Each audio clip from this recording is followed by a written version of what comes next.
Hello everyone, how are you doing all. So आज आप लोगों को लग रहा होगा कि मैं अपने यूकेलेले के साथ क्यों नहीं आई।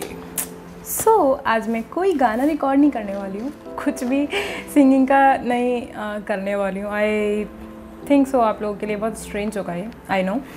So today I'm gonna show you the mic which I've ordered from Raj Musical. That's amazing. I didn't open it till now because I wanted to open it with you all, and I wanted to show you how I received it. So I hope it's visible. It's NT-USB mini Rode mic. It is on Amazon also. You can order from there also. So let's do unboxing of it. How I received it. This I received. It's a bill. Sorry, it's useless for you.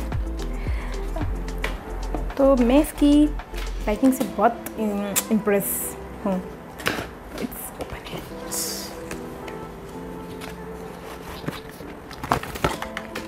इतना ज़्यादा packing अच्छे से किया है कि इधर उधर इसको अगर ये गिर भी जाए बॉक्स तो it will not affect the mic.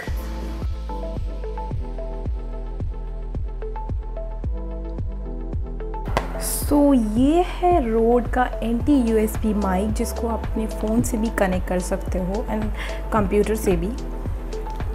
And the density is very good, you know, it's very heavy. तो लग रहा है इसका साउंड क्वालिटी बहुत अच्छा होने वाला है। What do you think. इसके साथ एक केबल भी आया है। I have to buy OTG and connect with my phone. So मैं आप लोग को ये दिखाना चाहती थी। That's it like with the video and nothing much. अब से मेरी आने वाली वीडियोस में यही माइक यूज़ होगा। मेरी sound quality everything will be, आप समझ ही गए होंगे। ओके, सो अभी के लिए बाय बाय। मैं इसको सेटअप करती हूँ, then I record something, then I will upload and I hope you will love that, क्योंकि इसका साउंड क्वालिटी बहुत अच्छा होने वाला है। I am very excited to record my songs on this mic. Okay, so till the time stay connected and wait for my upcoming video with this new mic. And if you want to buy this, I will mention the link in my description. You can buy from there also. Bye. Thank you for watching my video. Bye bye.